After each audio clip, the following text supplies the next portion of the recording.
How much fiber should I eat per day? Fiber is an essential part of a healthful diet, and most Americans do not meet the recommended daily guidelines. A less common problem is when a person eats too much fiber too quickly, which can cause digestive problems. It is important to consume the right amount of fiber each day, spread throughout the day.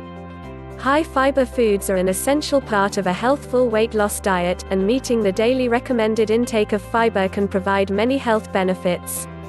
Read on for the official U.S. Department of Agriculture (USDA) dietary guidelines, fiber recommendations for weight loss, and tips and a meal plan to help you meet your daily recommended fiber intake. Daily recommended fiber intake. Fiber is the carbohydrate component of plant-based foods that is not digested or absorbed as it moves through the intestine. The optimal amount of daily fiber intake varies depending on a person's age and sex.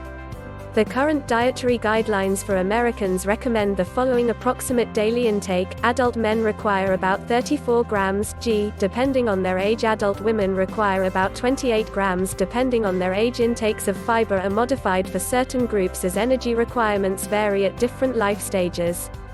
For example, it is recommended that children consume less than adults, with the following lower and upper bounds representing females and males respectively. Teenagers aged 14 to 18 require 25.2 to 30.8 grams. Adolescents aged 9 to 13 require 22.4 to 25.2 grams. Children aged 4 to 8 require 16.8 to 19.6 grams. Children aged 1 to 3 require 14 grams. Most Americans are not getting enough dietary fiber.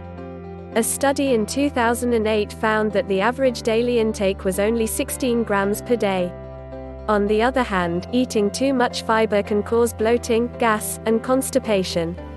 These adverse effects may appear after eating 70 grams of fiber in a day. Excessive fiber intake is uncommon in the United States, while consuming too little fiber is considered a public health concern by the U.S. Food and Drug Administration (FDA). A balanced, high-fiber meal plan as well as eating a healthful amount of fiber. It is also essential to ensure that the daily diet is balanced with a variety of nutrients and vitamins.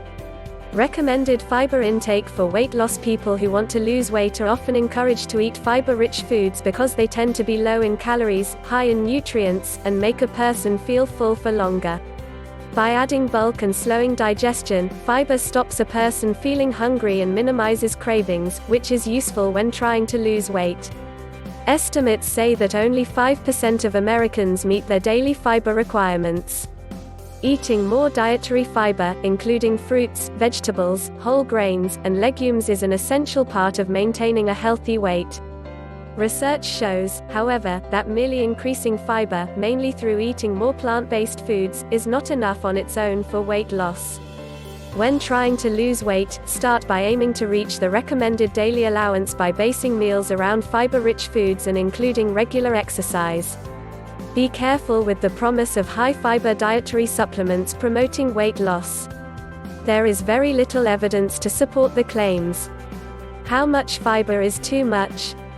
When increasing the amount of fiber in the diet, it is best to start slowly, increasing it gradually to allow the digestive system time to get used to it. Consuming too much fiber, especially very quickly or over a short space of time, is not recommended. Eating more than 70 grams per day is not advised and can lead to adverse effects. Consequences of consuming too much fiber include bloating, gas, and cramping. Decrease in appetite. Nutrient deficiencies, especially in calcium, magnesium, and zinc, because fiber may limit their absorption. Risk of a blocked intestine if too much fiber is consumed with not enough fluid. Types of fiber. There are two types of fiber, insoluble and soluble.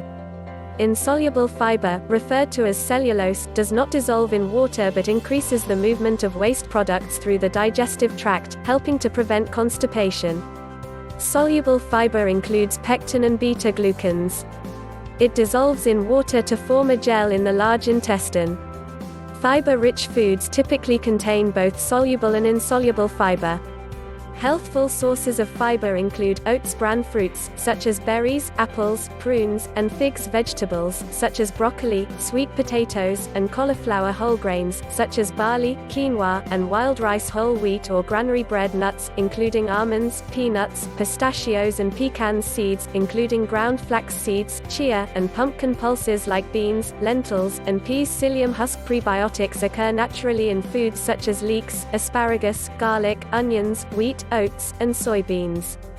Benefits of fiber. Fiber is an essential part of a healthful, balanced diet and has many benefits, including improving digestive health, preventing constipation, reducing the risk of heart disease, reducing the risk of type 2 diabetes, reducing the risk of colon cancer, reducing low-density lipoprotein (LDL) levels, which is bad cholesterol, improving the glycemic index (GI) in individuals with diabetes, increasing satiety or feeling fuller for longer. Fiber also contains the prebiotics fructooligosaccharides (FOS) and inulin. Prebiotics have a beneficial effect as they encourage the growth and action of probiotics, the beneficial bacteria that live in the gut, and the production of short-chain fatty acids (SCFA). Summary: fiber intake is best met through eating a range of foods as part of a healthful, balanced diet. Eating more plant-based meals, swapping to whole grains and snacking on fruit throughout the day will help to reach the recommended daily allowance. Those not currently eating a lot of fiber should increase the amount gradually over the course of several weeks to help keep any gas and discomfort to a minimum. Drink plenty of water throughout the day, and always chew food slowly and thoroughly. It takes time for the gastrointestinal system and gut to adjust to changes, including an increase in fiber intake, but the ultimate changes are all for the better.